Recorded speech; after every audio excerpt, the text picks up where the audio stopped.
मराठीच्या या तासिकेमध्ये विद्यार्थी मित्रांनो, आपल्या सर्वांचे स्वागत.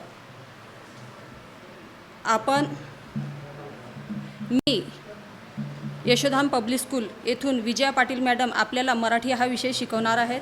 बघा, आपल्याला प्रथमच यावर काय दाखवलेले आहे. एक छोटी मुलगी आहे, एक छोटा मुलगा आहे आणि त्यांचं निरीक्षण करा तुम्ही. ते काय करता आहेत तर बघा, छोटी मुलगी पाण्यामध्ये काहीतरी कागदाच्या नावा करते आहे आणि ती नाव पाण्यामध्ये सोडत आहे. दुसरीकडे तो मुलगा बघा काय करतो आहे तर त्याने कागदाचे एक विमान बनवलेले आहे आणि ते विमान तो हवेमध्ये सोडत आहे. त्या विमानासोबत तो खेळताना आपल्याला इथे दिसतो आहे. यावरून तुम्हाला काय कळते माझ्या बालमित्रांनो, तर मुलं कसे खेळत आहेत, एकदम हसत खेळत आहेत आणि यातून ते काहीतरी शिकण्याचा प्रयत्न करत आहेत. तसंच आपल्याला सुद्धा माझ्या मित्रांनो इथे कसं शिकायचं आहे तर हसत खेळत, टेन्शन न घेता हसत खेळत अगदी मोकळ्या मनाने जसे तुम्ही एकमेकांसोबत खेळतात ना, तसंच त्याच पद्धतीने आपल्याला इथं आता खेळत अभ्यास करायचा आहे. तर मग चला आपण वळूया आता आपल्या अभ्यासाकडे. तर आपला पहिली कविता आहे, आला पाऊस आला. आता दिवस कोणते चालू आहेत, पावसाचे. सगळीकडे कोणतं वातावरण आहे, पावसाचं. तुम्हाला सर्वात जास्त आनंद केव्हा मिळतो तर जेव्हा पाऊस येईल ना, तेव्हा तुम्हाला सर्वात जास्त आनंद मिळत असतो. पाऊस म्हटलं की काय होते, सर्वांना एक प्रकारे जसं काहीतरी असं तुमच्या अंगामध्ये संचरल्यासारखं होते आणि त्यामधून तुम्ही काय करतात, अचानक मम्मीचा डोळा चुकवून काय करायचं, लगेच मम्मीचं लक्ष नसलं की घराच्या बाहेर पडायचं आणि चिंब पावसात आनंद घेत ओलं चिंब व्हायचं आणि मग रडत घरी यायचं की आता मम्मी काय करणार, रागवणार. आणि मम्मी रागवणार या भीतीने तुम्ही मुद्दामच रडतात, हो ना. आणि रडणं सुरू केलं की मग मम्मीचा राग आपोआपच शांत होतो. अशा पद्धतीने तुम्हाला पण मम्मीचा राग कसा शांत करावा याची कला माहिती आहे. तसाच आता आपण हा सुद्धा कविता शिकणार आहोत. ती म्हणजे कोणती, आला पाऊस आला. तर चला माझ्या बालमित्रांनो, माझ्यासोबत आपण पावसात खेळायला जाऊ. आला पाऊस आला. कवयित्री आहेत शांता शेळके. एका म्हणा, पहा आणि बोला. तर कविता आपल्याला वाचन करायची आहे. पाऊस पडतो सर सर सर, घरी चला रे भर भर भर. पाऊस वाजे धडाकधूम, धावा धावा ठोका धूम. धावता धावता गाठले घर, पडरे पावसा दिवसभर. पडरे पावसा चिडून चिडून, आईच्या कुशीत बसलो दडून. बघा, कवयित्री शांता शेळके यांनी भरपूर अशा कवितांचं लिखाण केलेलं आहे आणि जास्तीत जास्त त्यांच्या कविता ज्या आहेत ना, त्या कविता त्यांच्या लहान मुलांच्या ज्या कविता असतात त्याच कविता आहेत. तर ह्या प्रसिद्ध कवयित्री शांता शेळके यांची कविता आता इथं आपल्याला अभ्यासायला आहे. पाऊस आला. पाऊस पडतो सरसर सर. कवयित्री म्हणतात पाऊस कसा पडतो आहे, सरसर सर.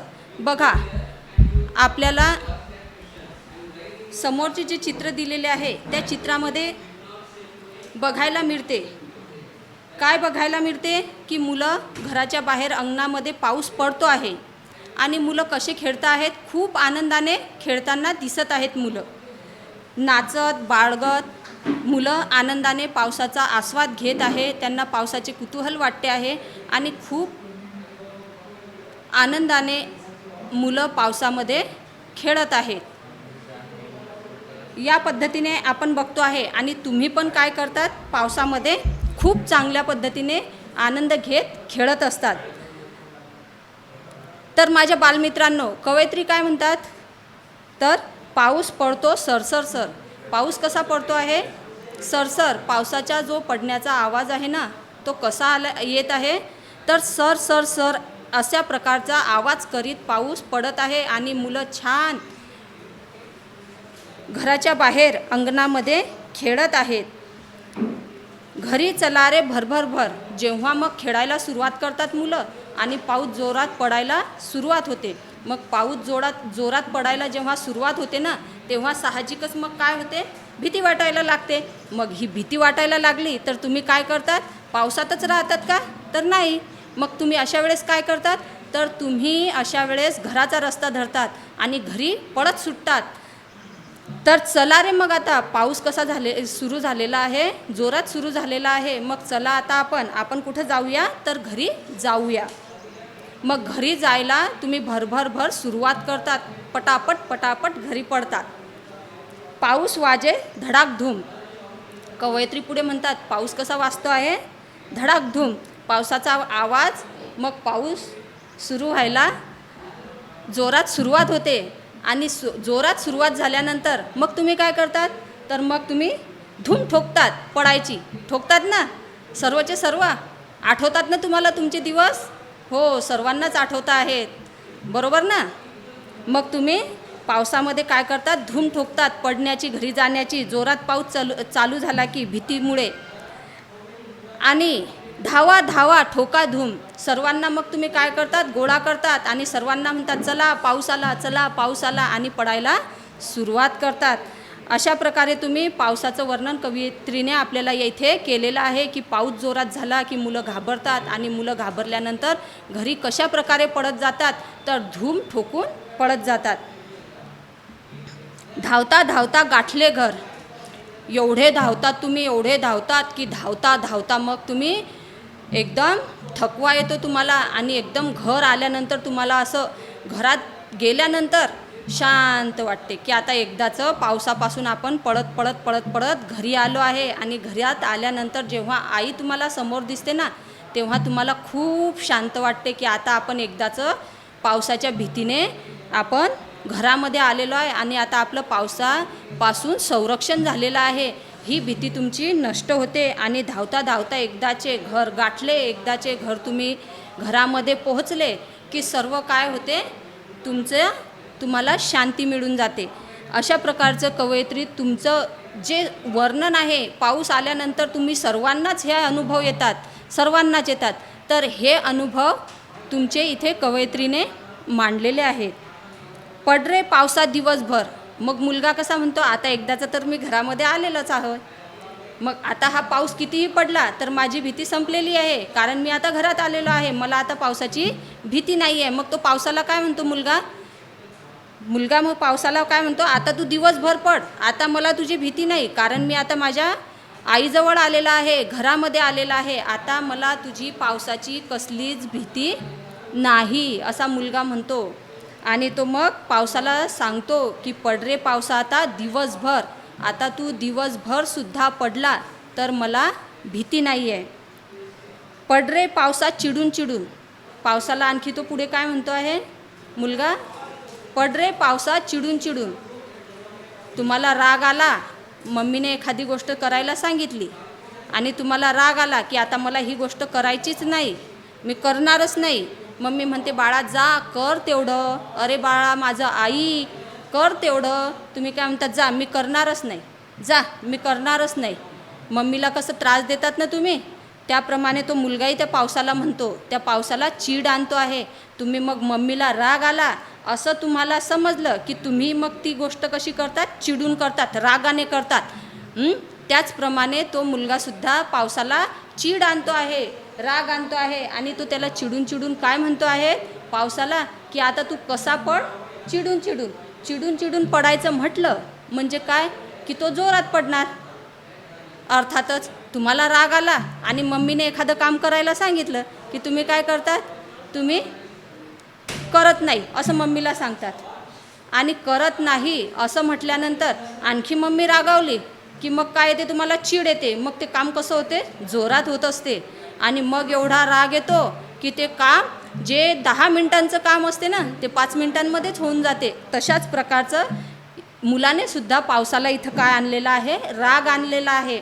आणि त्याला राग आणून तो काय म्हणतो, की तू जोरात पडायला सुरुवात कर. आता मी काय झालेलं आहे, तर आता मी घरात आलेला आहे. आता मला पावसाची कुठलीच भीती नाही आहे.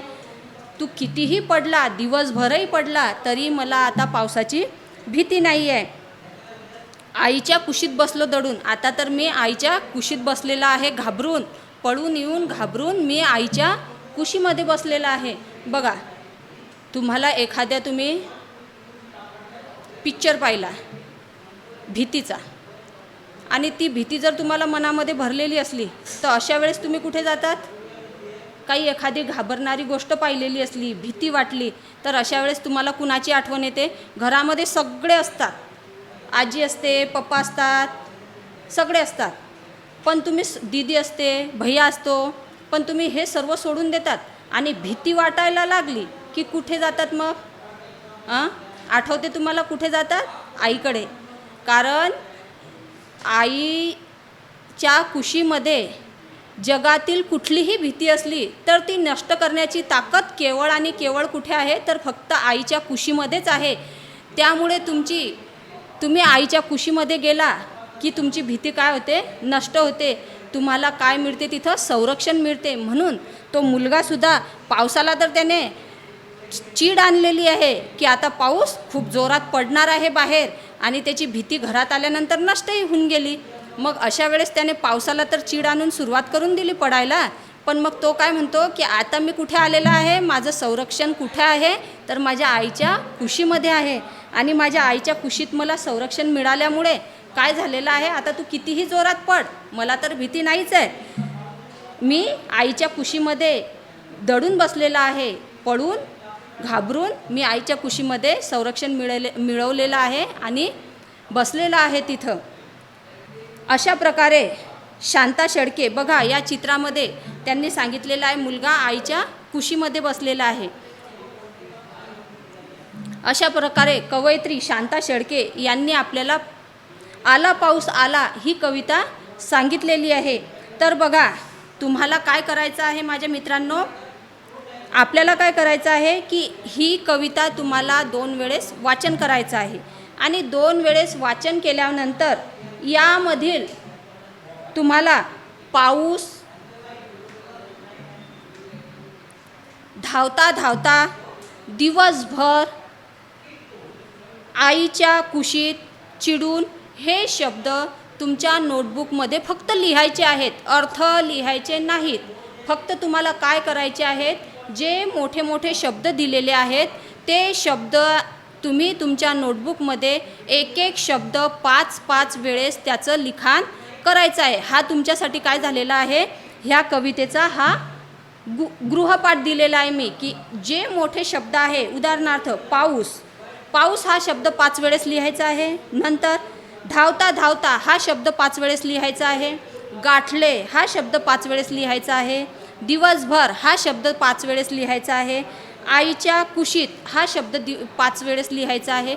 असं तुम्हाला तुमच्या नोटबुकमध्ये प्रत्येक शब्द हा 5 वेळेस लिहायचा आहे. लक्षात असू द्या, हा तुमचा गृहपाठ आहे आणि तो तुम्हाला आपल्या व्हॉट्सअप ग्रुपवर सेंड करायचा आहे. ही झाली तुमची पहिली कविता. आणि यातच आपल्याला पुढे काय दिलेलं आहे? तर पुढे सुद्धा एक छोटीशी अशी कविता तुम्हाला दिलेली आहे. ती कविता काय आहे?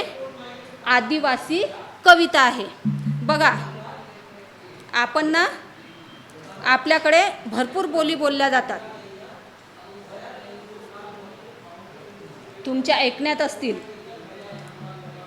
बोलींचे प्रकार तुम्हाला माहिती नसतील माझ्या विद्यार्थी मित्रांनो, तर त्यामध्ये भरपूर बोली बोलल्या जातात आणि त्या बोली वेगळ्या वेगळ्या असतात.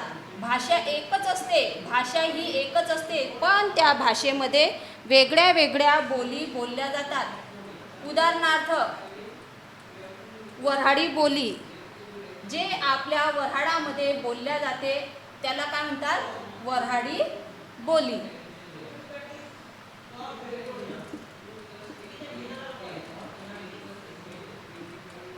बोलींचे भरपूर प्रकार पडतात. तसेच बंजारा जातीनुसार पण प्रकार पडतात बोलींचे. आणि प्रदेशानुसार सुद्धा प्रकार बोलींचे पडत असतात. तर काही बोलींचे प्रकार हे प्रदेशानुसार पडतात, तर काही बोलींचे प्रकार हे प्रत्येकाच्या जातीनुसार पडतात. तर यामध्ये आपण ही जी बोली पाहिलेली आहे ही वऱ्हाडी बोली आणि एक बघू बंजारा बोली. बंजारा बोली ह्या दोन्ही बोली आपण बघतोय इथं. तर वऱ्हाडी बोली ही कोणती बोली आहे, तर प्रदेशानुसार बोलणारी. वऱ्हाड हा एक प्रदेश आहे आणि प्रदेशानुसार बोलणारी जी बोली आहे त्याला आपण काय म्हणू, तर ही वऱ्हाडी बोली. आणि दुसरी कुठली घेतलेली आहे मी, तर बंजारा बोली. ही बंजारा बोली कोणती आहे, तर जातीनुसार बोलल्या जाणारी जी बोली आहे तिला आपण काय म्हणूया, तर बंजारा बोली. ह्या दोन बोलींमधला फरक तुम्हाला समजलाच असेल. वऱ्हाडी बोली म्हणजे प्रदेशानुसार जी बोली बोलल्या जाते तिला वऱ्हाडी बोली आपण म्हटलेलं आहे. म्हणजे वऱ्हाड हा एक प्रांत आहे आणि वऱ्हाडी प्रांतात जी बोली बोलल्या जाते तिला वऱ्हाडी बोली असं म्हटलं आहे आपण. आणि बंजारा बोली, बंजारा ही एक जात असेल, तुमच्या ऐकण्यात असेलही कदाचित. तर बंजारा लोक जे बोली बोलतात, बंजारा लोक जे बोली बोलतात तिला जातीनुसार बोलल्या जाणारी बोली म्हणजेच काय, बंजारा बोली. तर चला आता आपण हे एक आदिवासी बोली आहे आणि त्या आदिवासी बोलीमधील हे एक कविता आपल्याला इथं देण्यात आलेली आहे शिकायला. कविता खूप सुंदर आहे, तुम्हाला अर्थ कळण्यास कठीण जाईल, तरी मी माझी जे आहे तो अर्थ मी तुम्हाला समजून सांगेल आणि त्यानुसार आपण ही कवितेचा अर्थ समजून घेऊया. तर ही जी कविता दिलेली आहे, ढोण ढोण पाणी दे, ती आहे आदिवासी भिलोरी बोलीमधील कविता.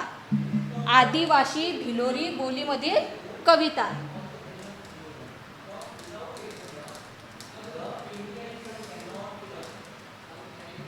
आदिवासी भिलोरी बोलीमधील कविता ही.